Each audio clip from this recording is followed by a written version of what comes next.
So, what if your consciousness isn't just a passenger along for the ride, just experiencing reality?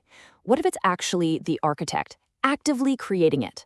In this explainer, we're going to dive into a pretty radical idea from our source material, the idea that you can break free from the so-called prison of your circumstances, not by changing the world outside, but by changing your own internal frequency. Right out of the gate, our source hits us with this truly mind-bending concept. It's saying that everything you think is solid, the chair you're sitting on, the world you see, even your own sense of self, is nothing more than a frequency fluctuation. I mean, just let that sink in for a second. It reframes our entire reality as a vibration. And here's the powerful part. If reality is just a frequency, it means it can be tuned. And that is the core concept we are going to unpack today. Okay, so how do we actually do this? Our source lays out a whole 5-stage journey. First up, we're going to look at the prison of perception we're all in. Then we'll discover our own power as the observer, as architect. From there, we get into the practical stuff, aligning your frequency and sealing your intention.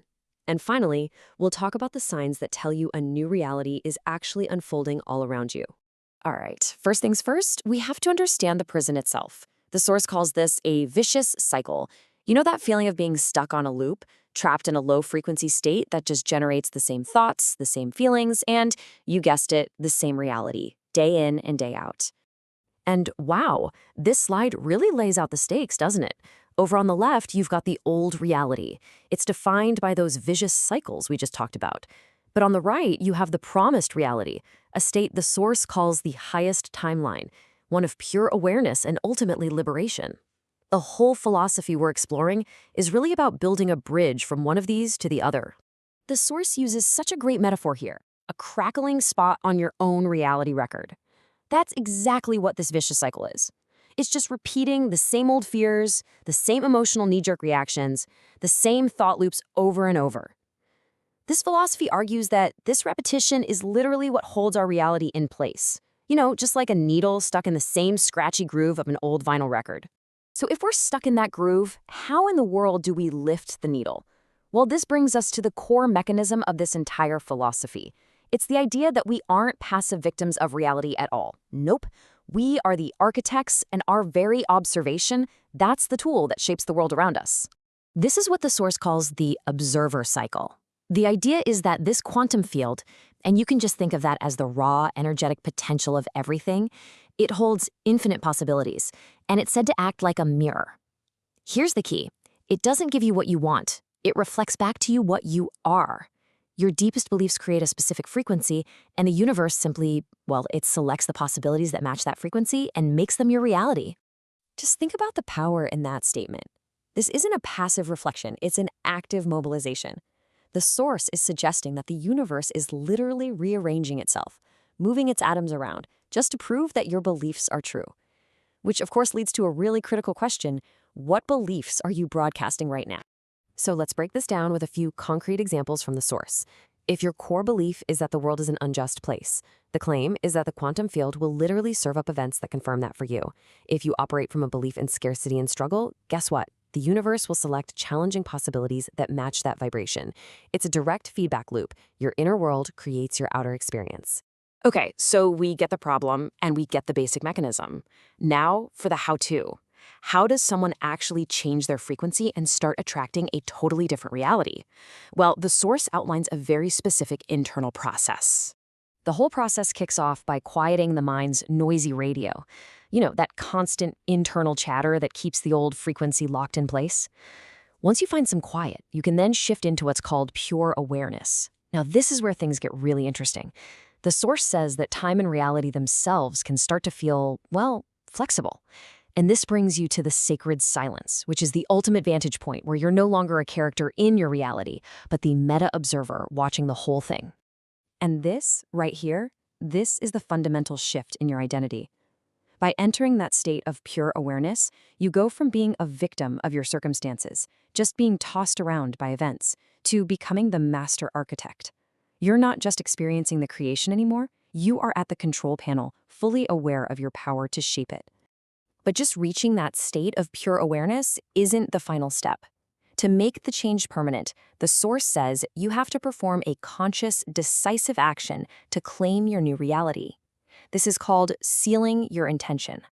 This is the specific declaration you make. According to the source, saying I am aligned with my highest timeline isn't just some wishful thinking. When you say it from that state of pure awareness, these words become an energy code. They become a direct command that you send out to the quantum field. Making this one declaration is said to trigger a whole cascade of changes. Internally, it redefines your frequency. It recalibrates your spiritual GPS to a new destination. Externally, it sends this unmistakable message to the universe that says, I now possess this new reality. This single act is framed as the moment you consciously sever those invisible, energetic ties to your old world for good. Okay, so you've done the work, you've aligned your frequency, and you've sealed your intention. What happens next? Well, the source says your physical world will start to reflect this massive inner shift, and there are some really specific signs you can look for. The signs are going to start showing up. You might see a sudden spike in synchronicities. You know, those uncanny, meaningful coincidences. Doors and opportunities will just seem to open in unexpected places. What you used to call miracles will start to feel like the new normal. And just as important, things that don't resonate with your new frequency, people, situations, they'll just begin to drift away, almost effortlessly. And all of this is anchored by a new feeling inside, a quiet, unshakable knowing that completely replaces the old doubts. Now, a really crucial point from the source is that this isn't necessarily a lightning strike. It's much more like a subtle, continuous process. The new reality gets woven thread by thread with every single conscious moment. It's a gradual unfolding that you actively participate in, not some one-time magic trick. So, when you boil it all down, the key takeaway is this. You are not just a single instrument being played by fate. You are the conductor of a cosmic orchestra, and your main job is to tune your own instrument, your consciousness, because only then can the entire symphony of your reality play in perfect harmony with your true intention. So let's just recap that entire transformation journey one more time. It starts when you recognize the prison of your current frequency. Then you have to understand your true power as the observer who creates reality. Next, you silence your mind to make space for a new frequency. And from that silence, you seal your intention with a conscious declaration. And after that, your only job is to watch as your world begins to shift and reflect your new state. And that brings us to the final and maybe most challenging thought from our source.